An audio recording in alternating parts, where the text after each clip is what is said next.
Olá, me chamo Marcelo Delilo e sou aluno do curso de Letras Português da Universidade Federal de Alagoas. E junto com alguns colegas, irei apresentar um trabalho sobre o financiamento da educação obrigatória no Brasil. Esse trabalho foi realizado para a disciplina de Política e Organização da Educação Básica Brasileira, ministrada pelo professor José Márcio. Muito bem.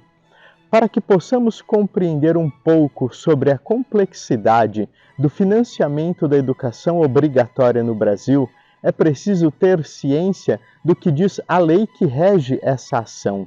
Sim, estou falando da LDB, que é a Lei de Diretrizes e Bases da Educação Nacional de 1996.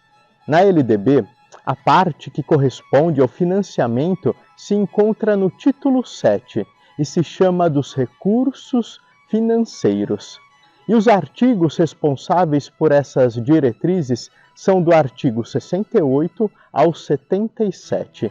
E nesses artigos podemos encontrar todas as informações sobre as responsabilidades dos órgãos financiadores da educação obrigatória no Brasil. No artigo 68, serão recursos públicos destinados à educação os originários de 1. Receita de impostos próprios da União e dos Estados, dos Distritos Federal e dos municípios. 2. Receita de transferência constitucionais e outras transferências. 3. Receita do salário educação e de outras contribuições sociais. 4.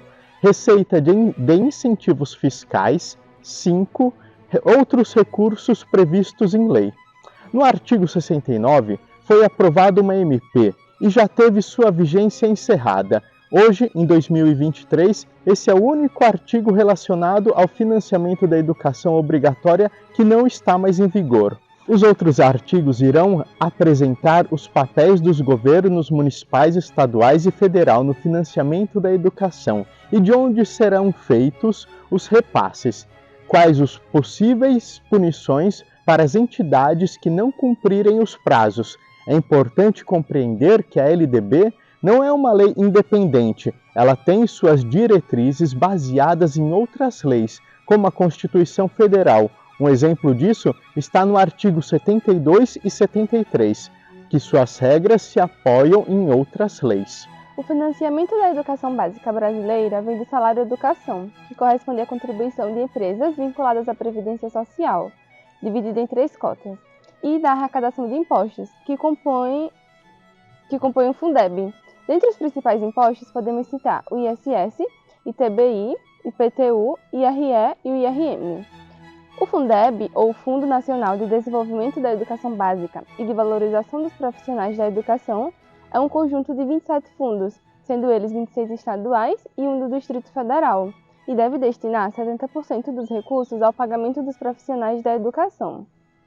Além disso, a União complementa esses recursos através do VAAT e do VAAF. O VAAF, que já existia desde o antigo Fundef, significa Valor Aluno Ano Final, e tem uma finalidade de garantir um piso por aluno em todas as redes públicas. Em 2020, esse piso foi de R$ 3.349,56, sendo o estado com maior fundo Roraima, com R$ 4.809, e o estado com menor fundo Maranhão, com R$ 1.533. Alagoas teve um fundo por aluno de R$ 2.686 no ano de 2020. A União deve complementar o Fundeb com um valor fixo de 10% daquilo que os estados e municípios contribuem. Isso constitui o VAAF. O novo Fundeb acrescentou outra complementação, o VAAT, que tem como objetivo aumentar justamente esse gasto por aluno, tanto nas redes municipais e estaduais, diminuindo assim a desigualdade observada no estado que tem o maior fundo, Roraima, do estado que tem o menor fundo, Maranhão, como observado nos números de 2020. O VAAT possui um aumento gradativo, começando a valer desde 2021 com apenas 2%, aumentando para 5% em 2022, 6,25% em 2023, 7,5% em 2024, 9% em 2025, chegando até 10,5% em 2026. Em 2022, por exemplo, o estado de Alagoas teve uma arrecadação de 228.729.628,88 e uma complementação da União de R$ 52.282.968,17, ficando com um total de R$ 281.012.597,05. De acordo com o relatório OCDE, publicado em 2019, o gasto médio anual por aluno dos Estados Unidos é de $12.511 para a educação infantil e ensino fundamental e $13.908 para o ensino médio, enquanto o Brasil apresenta uma média de gasto anual por estudante de $2.795 para o ensino fundamental e educação infantil e $3.835 para o ensino médio, sendo a média da OCDE de $8.640 para a educação infantil e ensino fundamental e $10.017 para o ensino médio. O financiamento da educação pública brasileira passou por muitos altos e baixos, tendo como marca permanente a insuficiência de recursos para atender às demandas de seu tempo. Remontando ao período colonial, tivemos a educação jesuítica, de 1550 a 1759, mantida principalmente pelo autofinanciamento a partir de terras, rebanhos e uso de trabalho escravo pelos jesuítas. No período pós-independência, de 1822 a 1889, a demanda por educação aumentou muito, motivada pela Revolução Francesa, e em 1834, o ato adicional à Constituição do Império deu às províncias autonomia para cobrar impostos sobre o consumo e aplicá-los na educação pública, com o governo central custeando as escolas da corte no Rio de Janeiro.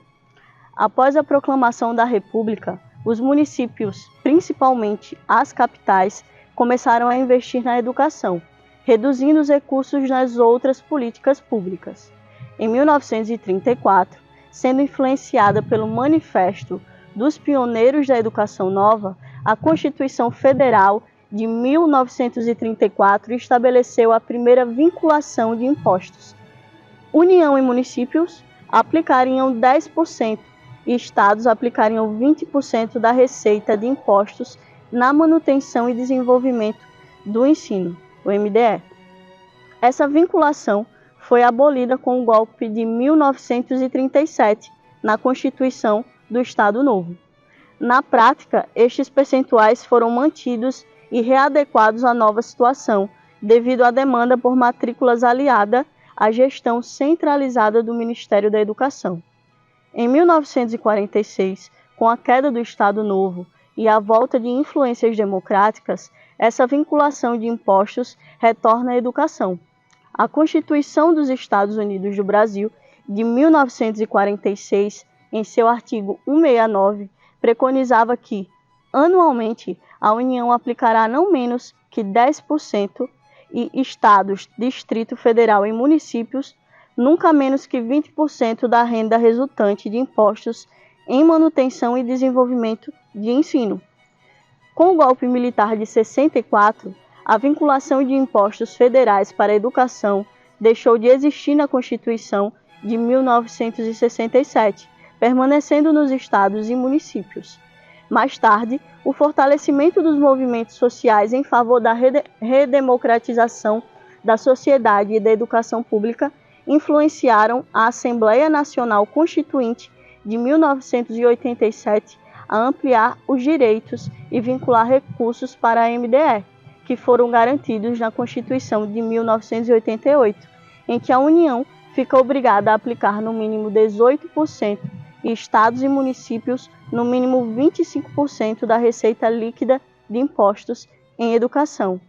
Em meio ao cenário de mudanças no âmbito educacional, é aprovada a Lei 9.394 de 96, que estabelece as diretrizes e bases da educação nacional, a LDB, na qual a educação é vista como um direito essencial, já garantido na Carta Magna de 88.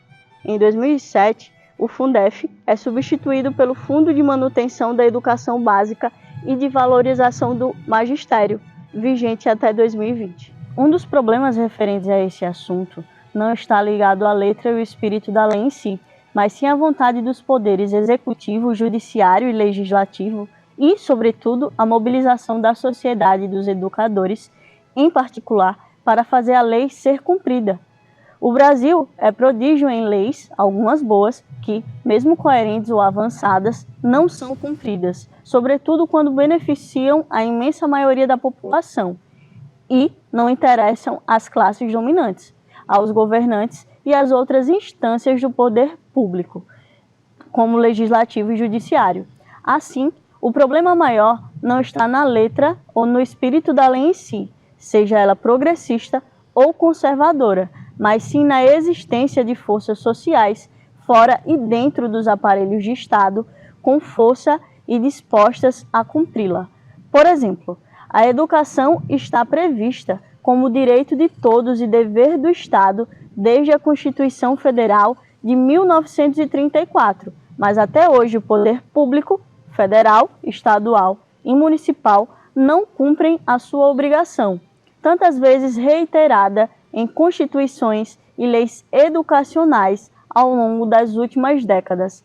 Também desde a Constituição de 1934, a educação conta formalmente com recursos vinculados, como a vinculação interrompida nas constituições de períodos declaradamente autoritários, como de 1937 a 1946 e de 1967 a 1983 e, no entanto, até hoje centenas, talvez milhares de autoridades entre prefeitos, secretários, governadores e presidentes, além de ministros, não aplicaram nem aplicam o que devem legalmente à educação.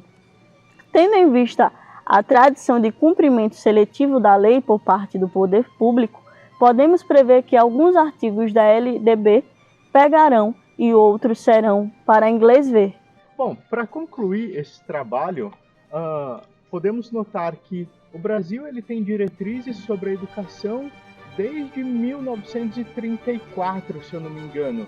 Mas assim, é um pouco difícil fazer essas leis serem cumpridas, né? Acredito que um dos pontos importantes em relação ao percurso histórico desse financiamento, porque a gente nota bastante a insuficiência, né, desses subsídios desde lá atrás. Então, independente da época, do contexto histórico, por motivos diferentes, acredito eu, mas há sempre uma insuficiência, né, desses subsídios, eles não conseguem atender a demanda. As Mesmo demandas da com época. essas novas leis, mesmo com a reformulação do antigo Fundef, que agora é Fundeb, que visa a diminuição da desigualdade, a gente vê que há um déficit muito grande.